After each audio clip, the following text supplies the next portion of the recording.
I can never be depressed if I never slow down. Speed is extremely important. Speed defies gravity. How does a plane fly through the air and defy gravity? Speed. It's moving too fast to fall. If you're always attacking life, if you're always doing things, if you're always making more money, if you're always traveling the world, doing this, doing that, new car, here, there, new podcast, meeting James English, boom, boom, boom. You know, if you're always doing things all the time, unhappiness can't catch you. But I also know that speed is a fantastic way to be happy all the time. I'm always looking forward to something. I wake up every day excited. I'll go do this today. I'll go do this today. I'll go do this today. And I very much live my life in a frame of, not I have to do this. It's very much a I get to do this. We don't live in the real world. We are living in a reality where we're told stories and narratives that aren't true, where they try very hard to distract us with garbage. Rihanna. I have nothing against Rihanna. Like, I don't know her. But when I see a concert and I see hundreds of thousands of peons standing amongst peons. What are they? Peons. It's the people who go to these concerts. Right. Peon means peasant. Standing at, because this is an education in language. No, but they are peasants because they're acting in a peasant way. They're acting like peasants. Hundreds of thousands of people in a crowd looking up at somebody like they're God, jumping up and down for hours on end. You're a peasant. You're a peasant. And your life's shit, and you have no achievements, no money, you're depressed, but you're distracted. I am a feared competitor in anything I do. Anyone who's up against me at anything is gonna feel a degree of nervousness just because it's me. It doesn't matter what it is. If you say, look, you're gonna go learn how to play piano and you're gonna play against someone else who's never played piano and you're gonna learn, and that guy's Andrew Tate. You're gonna be like, oh, for fuck's sake. I can't even play piano. But part of them is gonna be like, oh, not Tate. Even though I have no piano experience, because they just know me. They know my mindset, they know my determination, they know I'm stubborn, they know I don't quit, they know I'm gonna win. That's just who I am. So I've constructed a mental model that allows me to be competent and to always succeed. And that's how I've come to the conclusions I've come to. And I truly, once again, don't understand how people go through the world with any other mental model. I get asked all the time, well, what do you feel? Or what about happiness or depression?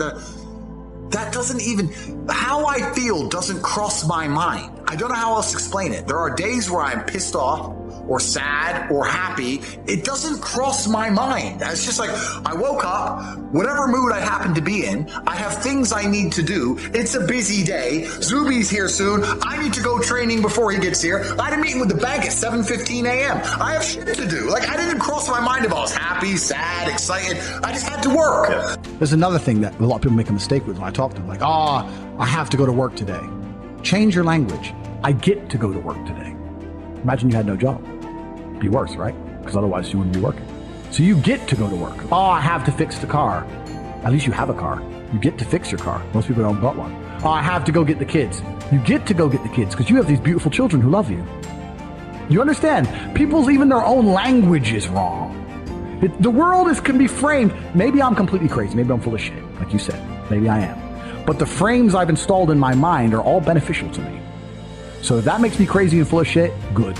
Because I can't become depressed. So you can sit there and tell me I'm full of shit while you're depressed, and I'm happy. And I would never want to adopt the thinking of a depressed person.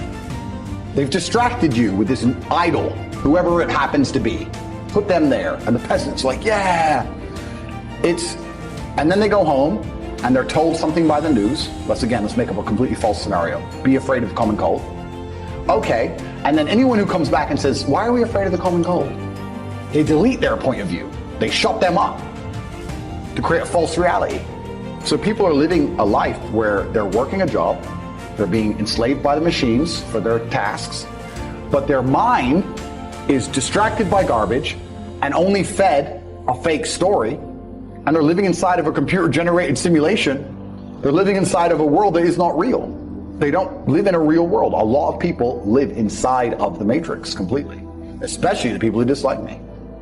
So I think my mental model, to a degree, I'm certainly not a person who doesn't feel emotions, because we're all human. I certainly do. But I've never prioritized them in any regard. I haven't built a mental model that it affects, I haven't put them in the middle of my mental model and then affected my actions based on how I feel for each one. It's absolutely and completely the opposite. I would love to do a podcast on a day where I'm particularly sad and a podcast on a day where I'm particularly happy. And I guarantee you wouldn't be able to tell the difference. So that's what allows me to be competitive, right? Because if you're competitive, if you want to be the most competitive predator on the planet, you have to be able to hunt in the day and the night. You have to be able to do both. You have to be able to perform when you're happy and sad. You can't only be able to perform when you're happy. You can't only go to the gym when you're motivated. You can't only be a competent person when your life's going well, because when your life's not going well, you're no longer competent. Then you're going to lose to people like me. And it's player versus player. If you're the kind of person who can only do well when you're happy and you're competing against someone like me who can do well all the time, guess what?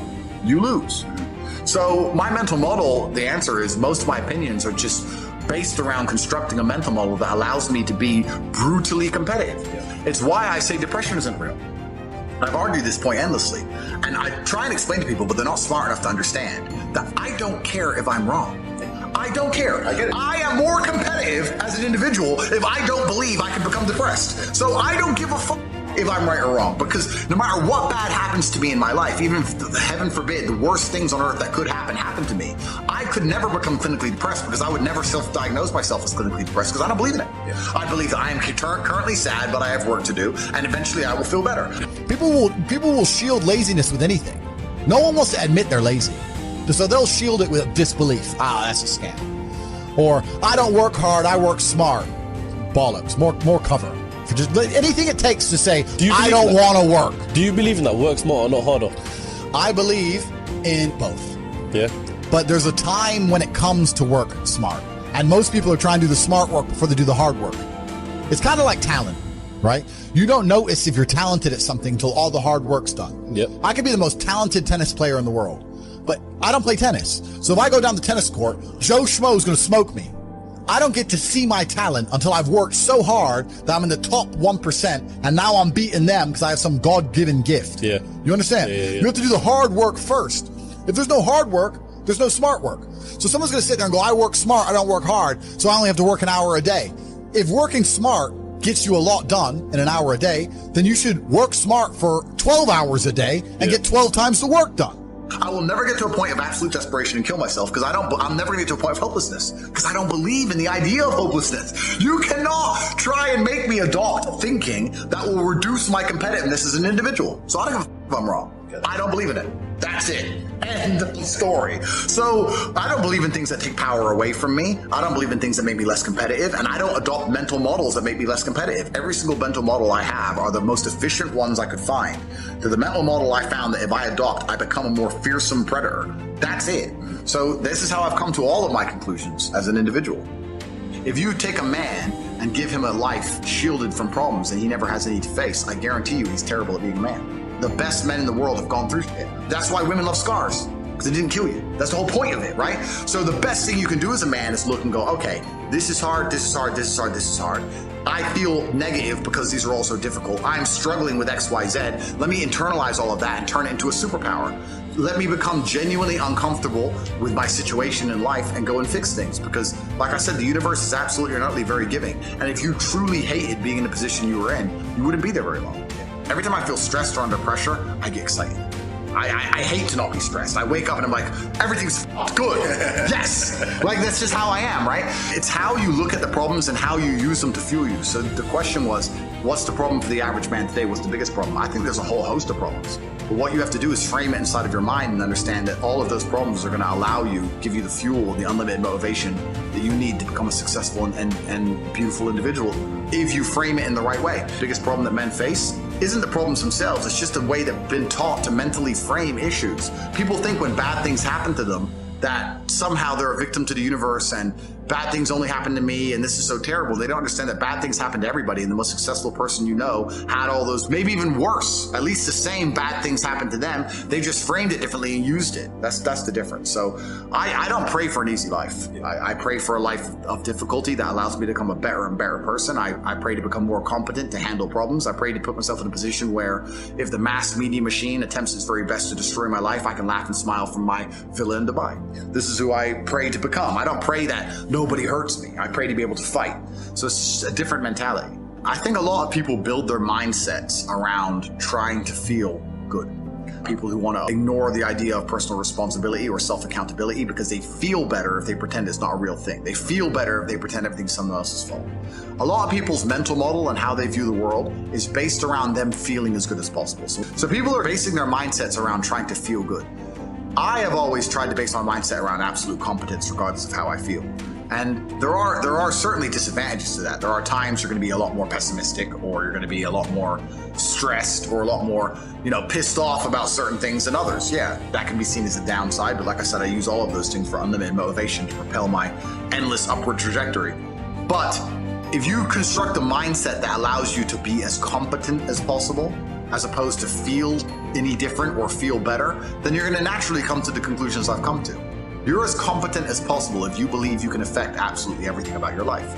You're as competent as possible if you believe absolutely everything that's happened to you, whether good or bad, is completely your fault. You're as competent as possible if you believe the bad things that happen to you are going to allow you to work harder and become even better. When bad things happen to me, the first thing out of my mouth is good. Good. Andrew, they took $10 million out of the bank because they canceled you. Good. Good. That's just my response. Good. Andrew, this happened. Good. Good. Good. Now I'm really pissed.